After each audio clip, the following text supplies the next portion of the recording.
show is a retrospective of my works, mostly in the U.S., 32 years worth of sets and costume design, and scale models, and actual costumes. I came from Bacolod, which is, as you know, a hotbed of culture.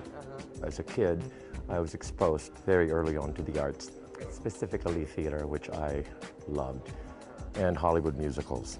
And my mother was a lyric soprano, and my father was an audiophile who collected cast recordings. So very early on, I knew that somehow I wanted to end up in show business. And so then, jumping to high school, I joined a local drama guild and started designing in a very amateurish way. And on to college, Ateneo, took a course under Amiel Leonardia, which was a stage design course. So that opened my eyes. I said, oh my God, it's a discipline, it's an actual discipline. So the following semester, National Artist Badong Bernal was offering the same course, and I insisted. I asked to take it again. They wouldn't let me. And I went to Badong and I said, can I sit in on your class? After graduation, Badong took me under his wing and hired me as an assistant and mentored me, really, and gave me my first break, which was a ballet for Ballet Philippines called Carnival by Fokin. And that was my debut at 21. Then I got Wanderlust. I had been to New York previously, and so I applied to NYU, New York University, got in, took a master's in stage design, and here I am.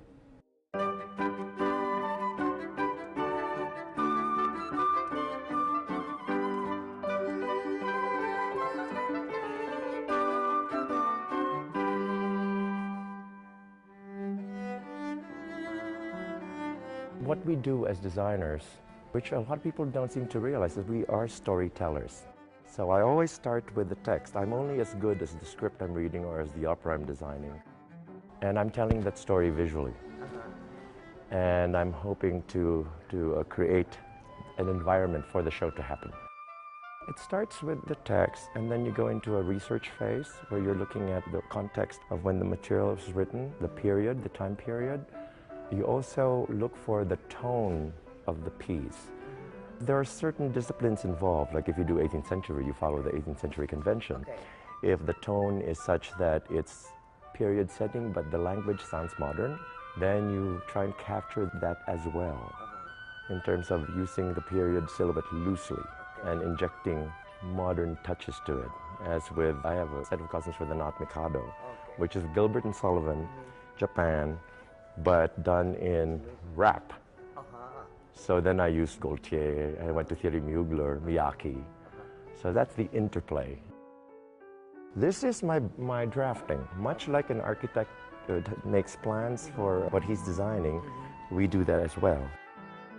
I'm an old warhorse. I don't do computer drafting. I still do it all by hand because I believe in the energy of a human hand. So I state that. They were blown up onto scrim as part of the display because Gino Gonzalez, who designed the installation, and I really wanted people to know that you don't just draw a pretty picture, you got to draft it and give it to the carpenters so that they know what they're doing. Everything is measured. It's to scale. Scenery is definitely easier because it doesn't talk. You paint a wall blue, it loves being blue. Costumes, it's a bit of you become a bit of a psychologist. You have to deal with actors and their egos, which is fine. That's your job. Ultimately, when that actor goes out on stage, he or she has to feel really confident and really beautiful, and that's the challenge. So the older I get, I'm leaning back towards scenery, but I do love them both. I like to be inspired by the person I'm dealing with, what she looks like, how tall she is, how short she is, how thin she is, how fat she is. And I work with a figure. I mean, I don't draw fashion figures like 6-foot-tall ladies, because in the theater, in costumes, you're really designing rich people, poor people, old people, young people. It's a different discipline in that respect. We're not dealing with perfection. We're dealing with imperfection, which makes it a lot more interesting.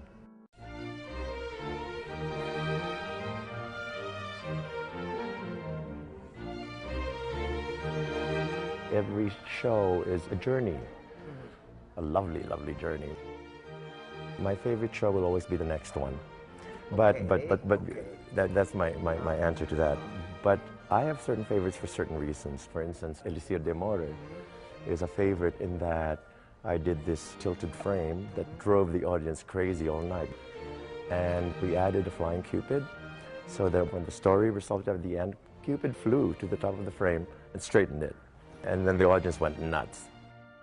The Nutcracker is another favorite in that it allowed me to really realize a fantastical vision. Romeo and Juliet, designed for Ballet Philippines, is one of my very favorites only because my sister was Juliet. Seeing my sister wearing my costume, dancing on my set, and taking a bow with her at the end, oh, more than enough. Babes in Toyland, I love that for the level of craft on that show. I mean, I'm very, very proud of the model. The circus took a while to do. A circus is stuff that and fitting elephants. The Ringling Circus is known for elephants, for fitting. So you have to, just part of your job as the costume designer is to design what they call elephant blankets for the big parade in town. And that was an experience. I mean, I never thought I would experience fitting a live elephant. Carmen, New York City Opera costumes, tough, because it's a 4-acts. Every single person on that stage, 50 chorus people, plus supernumeraries, another 20, doing the March of the Toreadors. Was tough, but again, very gratifying, but tough. I did 2 shows for Radio City Music Hall. The first was their summer spectacular, which was called Gotta Get Away. And then they rehired me to do the Easter show, which was then the Easter Extravaganza. And that was fun, getting to costume the iconic Rockettes and getting to actually be inspired by the whole Art Deco splendor of Rockefeller Center. That's what I based it all on. The Jet Li film, yes, I was in China for 3.5 months and I got to pick some sets to design. And I picked the Jade Warlord's Palace and the Peach Banquet, and experiencing China firsthand, you know, total immersion, not speaking a word of Mandarin or whatever, and somehow communicating with these amazing Chinese craftsmen. That in itself, you know, was wonderful.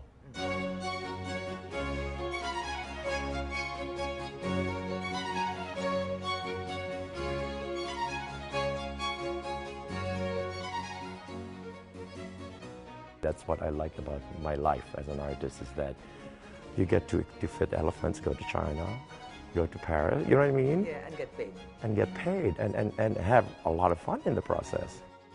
Certainly enriched my life and the way I look at the world, and been inspired by everyday mundane things and turned them into something glorious, hopefully, something inspiring, something ennobling. Joy is my favorite word when it comes to the work. I mean, it's joyful. Yes. I've learned that it's really just another way of living. And my role as I see it, or my goal as I wish it, is for me as a theater person and an artist to take you out of your life for 3 hours and take you somewhere special. And then when you smile, when you see my set, then I've done my job, according to me. Travel Time usually brings the best of the Philippines to the world. These 3 artists, through their excellence in their chosen fields, do the same. Tama lang na kilalanin sila. I'm Susan Calo Medina. Huwag maging dayuhan sa sariling bayan.